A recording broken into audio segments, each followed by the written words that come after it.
Well, look at us now, eh?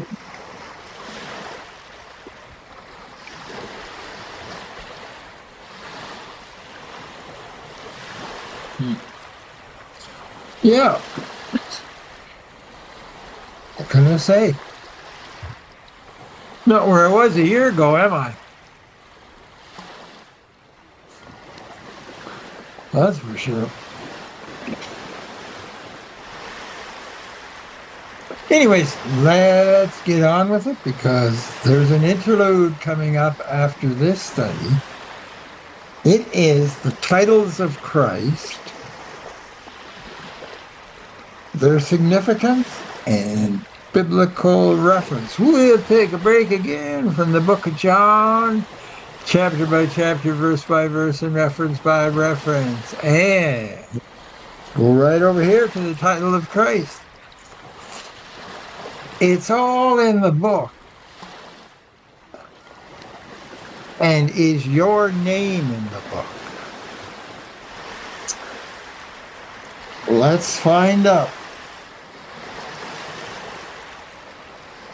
We're going through John chapter 6, verses 1 to 13. We'll do all references that generally relate to this and then to the individual verses. And then after that, where will I be? What does it say here?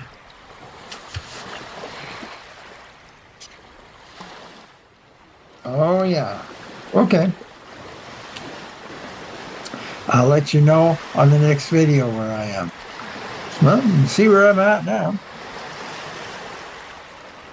Well, you know, that certainly is a warm wind there. Anyways, let's get on with it.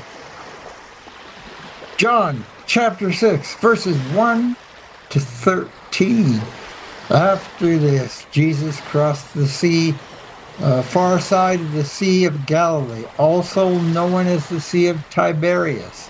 A huge crowd kept following him wherever he went, because they saw his miraculous signs as he healed the sick. Then Jesus climbed a hill and sat down with his disciples around him. It was nearly time for the Jewish Passover celebration. Jesus saw a huge crowd coming to look for him. Turning to Philip, he says, "Where can we buy bread to feed all these people?" He was testing Philip. He already knew what he was going to do. Philip replied, "Even if we worked for months, we wouldn't have enough money to feed them."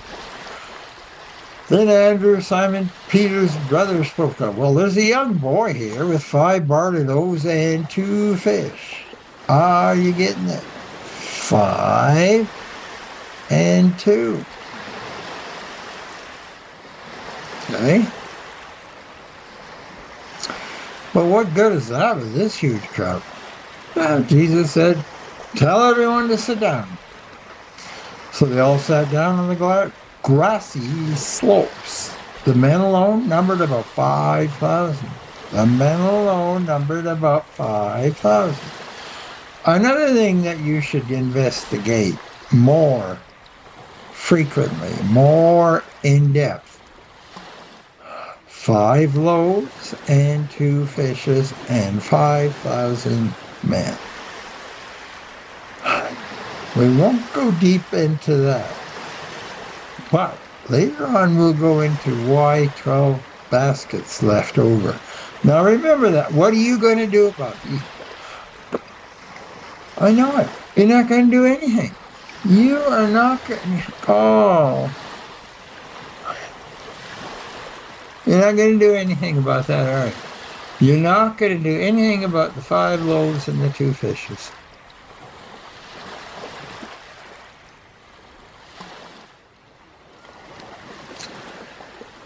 I don't know why I do this. I don't know why. Then Jesus took the loaves, gave thanks to God, and distributed them to the people. Afterwards, he did the same with the fish. And they all ate as much as they wanted, like I did today. After everyone was full, Jesus told the disciples, "Now gather up the leftovers so that nothing is wasted." So they picked up the pieces and filled the 12 baskets with scrap left by the people who had eaten from the 5 barley loaves. Okay? Now hang on. They picked up 12 baskets with scraps left by the people who had eaten from the 5 barley loaves. It doesn't say there was no fish left over. It said that was left from the 5 barley loaves. 2 fish, 5 barley loaves only, and then we had 12 baskets left over.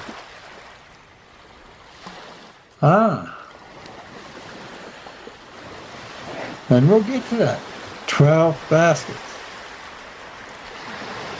Okay, now remember here, a fact is established according to scriptures and in most courts of law by 2 or more witnesses. So I will do the reference from John 6, 1 to 13, and then the individual verses in between. I don't know why. I don't know why, but I do. I'm hoping some will listen. I'm hoping somebody will investigate why 2 fish and 5 barley loaves and why 12 baskets left over. I'm hoping somebody will. All right, John 6, 1 to 13 references us inclusively to Matthew 14, 13 to 21. As soon as Jesus heard the news, well, you can go back and find out what the news is. You're going to leave that there too. Why don't you go back and find out what the news was? It says here in Matthew 14, 13 to 21, as soon as Jesus heard the news, he left in a boat in a remote area to be alone. Right? But the crowds heard where he was and heard where he was headed and followed on foot from many towns. Jesus saw the huge crowds as he stepped from the boat, and he had compassion on them and healed the sick. That evening, the disciples came to him and said, "This is a remote place, and it's already getting late. Send the crowds away so they can go in the village and buy some food for themselves." Well, Jesus said, "That isn't necessary. You feed them." But we only have 5 loaves of fish, or 5 loaves of bread, and 2 fish. 5 and 2. How come? What is the hidden message here? There you go. You're turning over like this and looking at me. Why didn't you go find out? Anyways, bring them here, Jesus said, and he told the people to sit down on the grass. Jesus took the 5 loaves and 2 fishes. Looking up towards heaven, he blessed them. Then breaking the loaves into pieces, he gave the bread to the disciples who distributed it to the people. They all ate as much as they wanted, and afterwards the disciples picked up 12 baskets of leftovers. About 5,000 men were fed that day, in addition to all the women and children. Well, here's Mark's account, the second witness. Mark 6:32 to 44. So they left the boat for a quiet place where they could be alone. But many people recognized them and saw them leaving, and people from many towns ran ahead along the shore and got there ahead of them. Jesus saw the huge crowd as he stepped from the boat, and he had compassion on them because they were like sheep without a shepherd. So he began teaching them many things. Late in the afternoon, his disciples came to him and said, "This is a remote place and it's already getting late. Send the crowds away so they can go to the nearby farms and village and buy something to eat."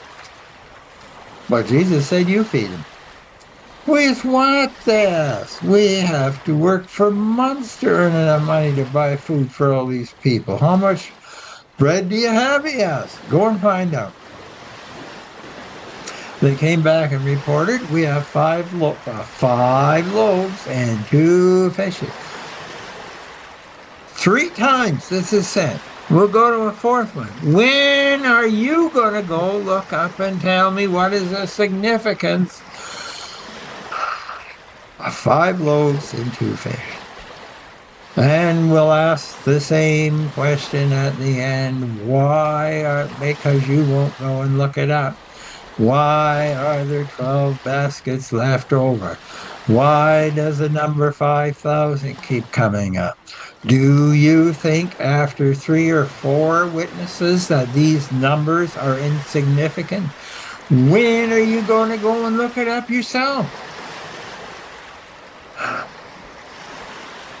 Then Jesus, breaking the loaves into pieces, he gave the bread to the disciples so that he distributed to the people. He also divided the fish for everyone to share. They all ate as much as they wanted, and afterwards the disciples picked up 12 baskets of leftover bread and fish, it says here. Now, well, what are you going to do about that? Are you going to ask why there? I wish so much there would be someone with a biblical intellect would want to investigate this with me. I came here, couldn't find anybody.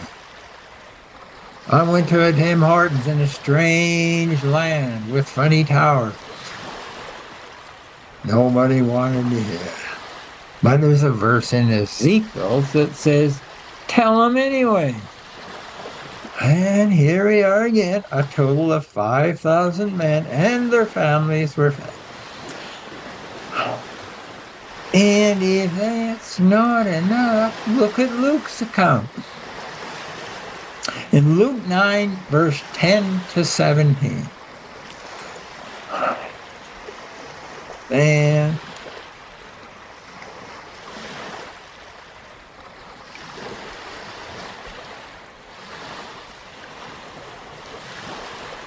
why don't you put in the comment what you think? 5,000 men, 5 loaves, and 2 fish, and 12 baskets mean. And I'll probably give you the answer after. When the apostles returned, they told Jesus everything they'd done. Then he slipped away quietly with them toward the town of Bethsaida. But the crowds found out where he was going and followed him. He welcomed them and taught them about the kingdom of God and healed those who were sick. Late in the afternoon, the 12 disciples came and sent the crowds away to nearby villages and farms so they can buy food and lodging for the night. There's nothing here to eat in this remote place. But Jesus said, you feed them. Here we go again. But we have 5 loaves of bread and 2 fish, they answered. Or are you expecting us to go and buy enough food for the whole crowd?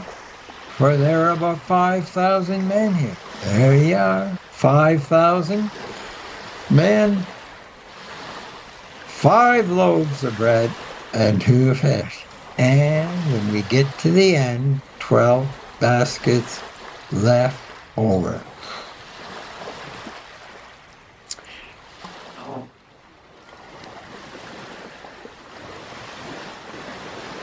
Anyways, then breaking the loaves into pieces, he kept giving the bread and fish to the disciples so they could distribute to the people.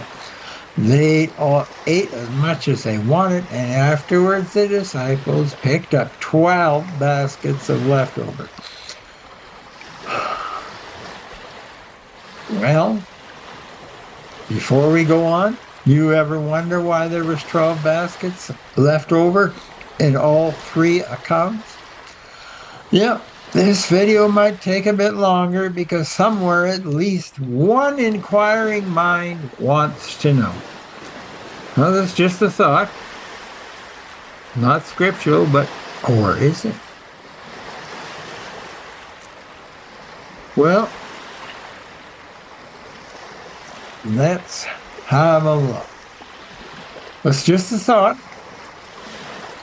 Or maybe there's some other possibility, but I like asking my cat, what is the significance of that? Did this look at you? Why don't you go look it up and tell me? Well, here's my idea. So I'm going to leave that with you while you go and check it out. All right? And then I'll be back.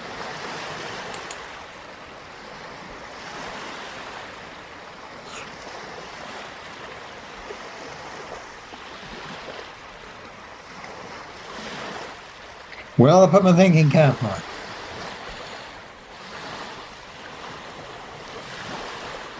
Did you look it up? I didn't think you did. Well, here we go. The 5 loaves and 2 fish signify Jesus' divine power to provide an abundance of 3,404 scarcity, feeding 5,000 people and symbolizing 1. He is the 2,233 bread of life. Biblically, the 5 loaves represent the 55 Torah laws of Moses, while 2 fish represent the 22 prophets' covenant, showing Jesus fulfilling 3,444 Old Testament covenants. The 12 baskets of leftovers we will get deeper into in just a second. Did you look? You never looked. You sat there and never looked. So we are going to go back here. All right. Okay. Now then.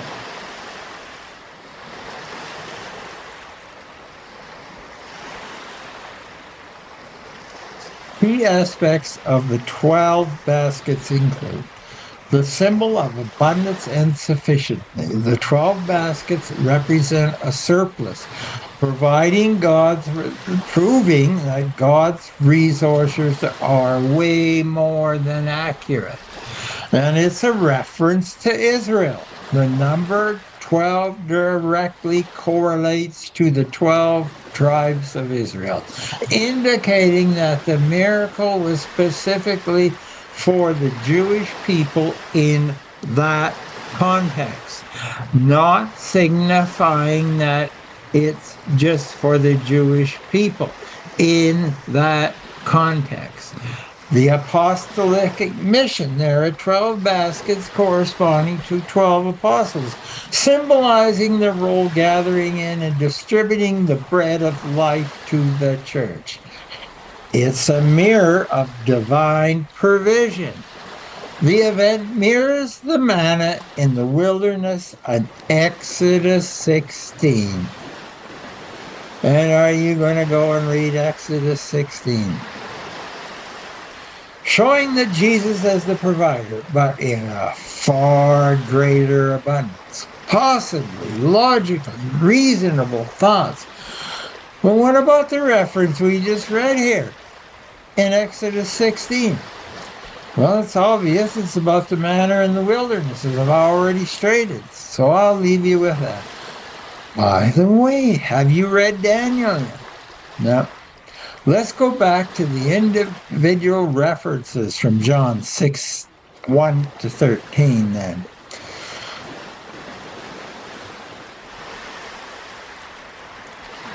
All right, you ready? All right.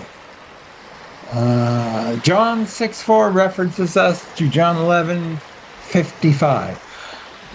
It was almost time for the Jewish Passover celebration, and many people from all over the country arriving in Jerusalem several days early so they could go through the purification ceremony before the Passover began. Now that's the reference from John 6:4, okay? John 6:5 references back to John 1:43. The next day Jesus decided to go to Galilee. He found Peter and said, "Come, follow me." You hear him? You hear what he's saying? Come, follow me. All right. John 6:8 refers us back to John 1:40. Andrew, Simon Peter's brother, was one of these men who heard what John said, and then he followed Jesus. Are you hearing what Jesus said, and are you going to follow him? John 6:9 takes us walk on the wild side and takes us all the way back to 2 Kings 4:42 and 43. One day, a man from Belshazzar bought the man of God a sack of fresh grain and 20 loaves of barley bread made from the first grain of his harvest. Somebody's paying tithes here, I'll bet you. Elisha said, "Give it to the people so they can eat." What? His servant explained, "Feed 100 people? Only this?" But Elisha repeated, "Give it to the people so they can eat. For this is what the Lord says, everyone will eat, and there will be some left over." Well, so apparently miracles and provisions were a common thing in both the Old and the New Testament. So what is our problem? What do you think on that? Think about the reason for 5 loaves of bread, 2 fish, 5,000, and 12 baskets. Think what I read here and go and check it out. Ask God. I feel so much like I'm talking to nobody. I'm like Ezekiel. They won't listen to me. And God said, "Tell them anyways."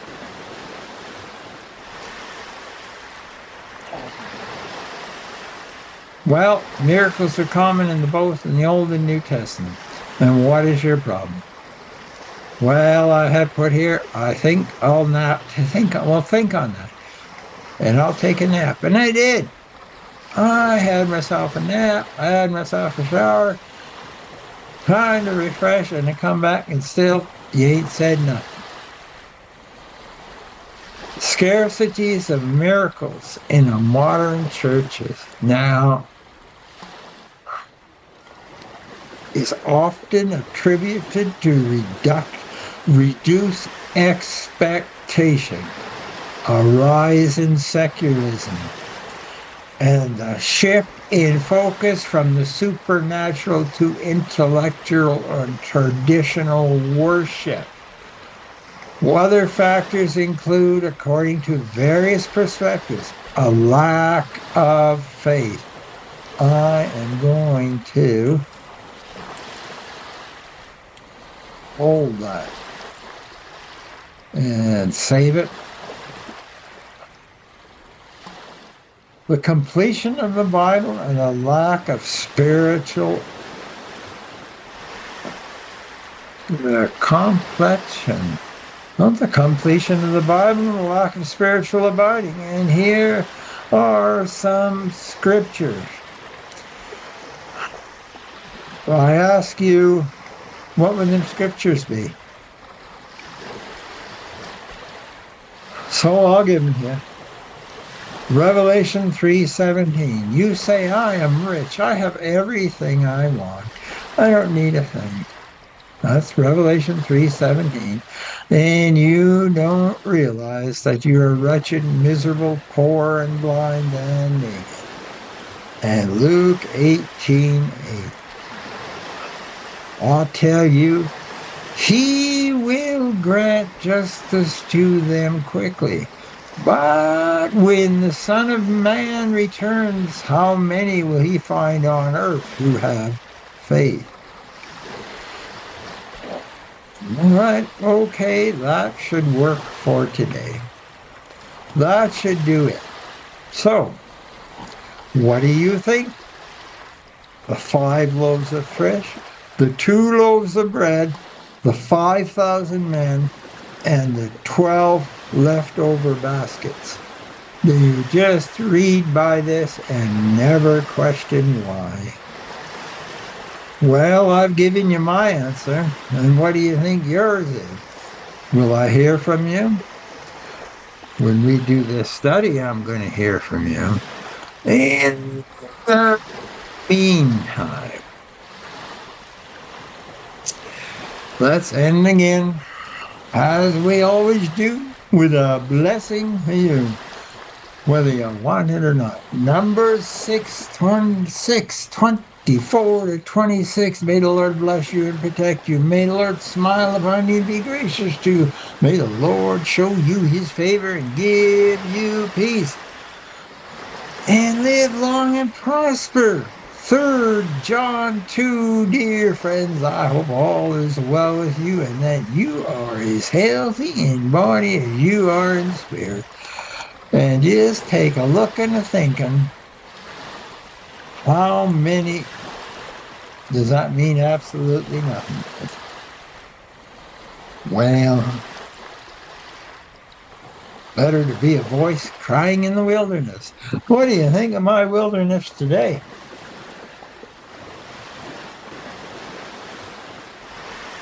Hope there's no riptides there.